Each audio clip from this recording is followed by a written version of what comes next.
Y lo tengo en comunicación telefónica al presidente del Consejo Deliberante de 3 de febrero, a Sergio Iacobino. ¿Qué tal, Sergio? ¿Cómo estás? Hola, un gusto, buenas tardes, ¿cómo te va? ¿Qué tal? Buenas tardes. Bueno, a ver, primera consulta como dirigente político eh, de la oposición, ¿no? A nivel nacional, porque sos un hombre de Juntos por el Cambio, si bien sos oficialismo en tu distrito. ¿Cómo estás viendo el devenir desde el principio de esta cuarentena hasta esta situación donde ya algunos intendentes están haciendo algunos reclamos de ciertas aperturas y otras cuestiones?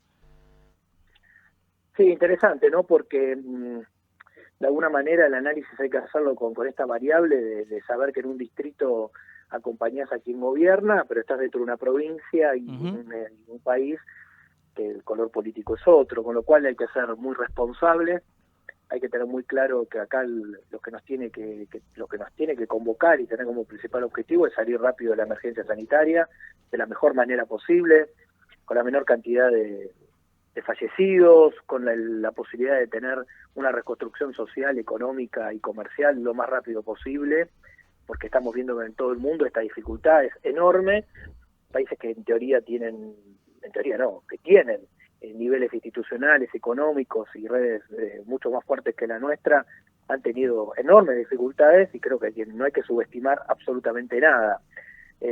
Ha pasado mucho tiempo, ya creo que vamos por el día 70 y pico, hubo algunos, creo, muy al principio, alguna subestimación por parte del gobierno nacional del tema, Ujú. pero creo que ahí después a primeros 10 días de dudas o 10 días de indefinición, creo que fueron por una medida intensa de cuidado sanitario que era necesaria, sigue siendo necesaria. Ahí la contradicción que debemos tener un poco todos es, bueno, cuanto más. Creo que acá lo que está faltando es una proyección, un plan de salida, un programa, un cronograma de cómo se va a seguir.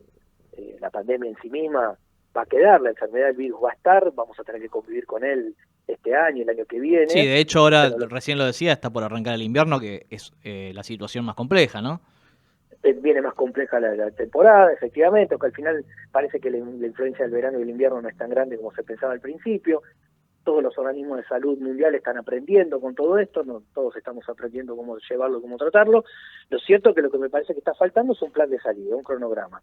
Y acá nadie tiene que venir con un planteo anti-cuarentena, no cuarentena, esos son permanente sistema binario que tenemos en nuestro país, que nos parece que todo es fútbol, ¿no? O sea, o sos de River o sos de Sí. Boca, y lamentablemente así nos destruimos hace 80 años. Acá lo que hay que pensar es que nosotros tenemos que ver cómo hacemos para tener una salida programada en todos los sistemas, en todos los sentidos, sanitarios, comerciales. La salida de esto tiene que ser con una cuarentena, si se quiere, o con un análisis mucho más científico, ordenado y pensado en escala propia para cada sector. Tiene que ser una salida inteligente.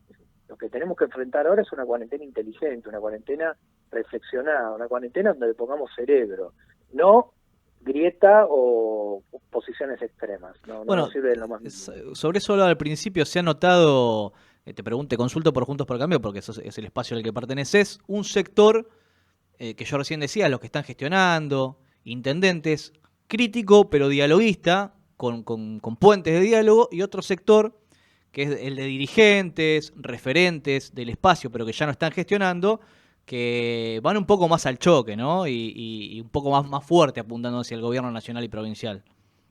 Sí, también plantearlos en esos términos puede significar acompañar esta aparente necesidad de tener dos bandos identificados.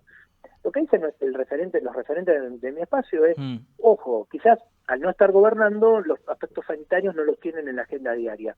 Pero lo que sí están marcando, me parece inteligentemente, es esto de que hay un montón de otras variables que tenemos que incorporar a la agenda de salida de la pandemia. Entonces, quizás ellos lo focalicen su mensaje en ese aspecto, ¿no? En el de la actividad comercial, en el del trabajo. Yo creo que hay que aprovechar esa mirada, que por ahí, al no estar en el vértigo diario, les permite ver alguna otra cuestión e incorporar ese discurso a la manera en que vamos a salir adelante. Es decir, si el planteo de algún referente, ya sea de mi espacio o de otro, es pura y exclusivamente referente a se pierden 2 millones de empleos y no vemos que por eso nos pueden morir 2 millones de personas, no Ujú. sirve. Ahora, si vos tomás el tema, che, guarda, se está perdiendo mucho empleo, bueno, metelo en la agenda, y que creo que es lo que está faltando ahora, y ya no de esta semana, creo que la vez anterior que se prorrogó el aislamiento hace 15 días, creo que ya se tendría que haber empezado a plantear el día después, cosa que en el partido, en nuestro espacio lo está trabajando el ex senador Federico Pinedo, es decir, ¿cómo hacemos para, después de la pandemia, reconstruir y empezar a dar los primeros pasos para toda la agenda pública que queda muy golpeada Sí, por por sí. este virus, ¿no? Yo, Creo que eso es lo que está faltando. por un lado comparto esa mirada, pero por el otro también pienso que esto es algo del día a día, ¿no? Es que, ¿cómo planear cómo va a ser la salida si uno no sabe cómo va a ser el recorrido y finalmente el desenlace de esto, que puede ser algo que pase y se cobre las vidas que se ha cobrado y algunas más, y que haya generado algún tipo de alguna problemática económica profunda, o algo que se convierta en algo mucho más grave respecto a la salud pública, ¿no? Comparto con vos que esto del día a día genera muchísimo más ruido, por Claro. eso ese es el desafío, que hoy estás en una época en la que claramente si hay algo que no te falta es información o a posibilidad de acceder a mucha información. Lo que hay que ponerle cerebro a esa información para trabajarla. Vos en el día a día obviamente vas a tener un margen de error mucho más grande porque es muy imprevisible y desconocido lo que estás enfrentando. Pero con más razón tenés que meterle mucho más cerebro a todo esto y obviamente quizás al principio no encuentres una salida perfecta, no veas que hay actividades que por ahí pensaste hace 15 días que no generaban ningún impacto sanitario, le permitiste empezar a trabajar y te diste cuenta que lo generaba, entonces volvés para atrás. Sí, va a haber de eso, pero yo creo que es mucho más sano para toda la población tener en vista que se está analizando un cronograma de actividades o de posibilidades de salir, que antes de decir la cuarentena va a durar lo que tiene que durar. Esa frase no fue feliz y creo que el propio gobierno se dio cuenta pues no lo usó más.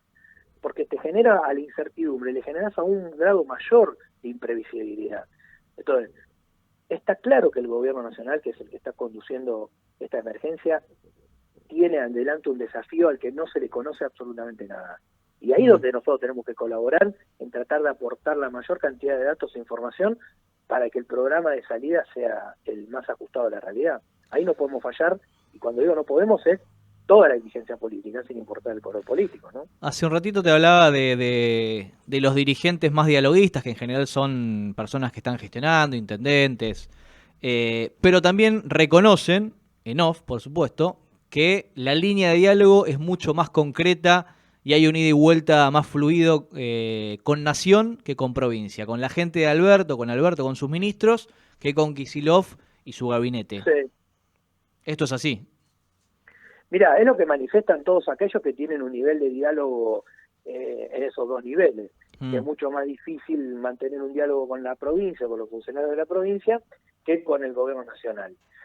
Yo lo que creo que partimos de una base que quizás también nos sorprende con todo esto, pero la formación política, ideológica del gobernador y de su equipo suele ser de una mirada mucho más estructurada, ideologizante y menos flexible a la recepción de otras ideas.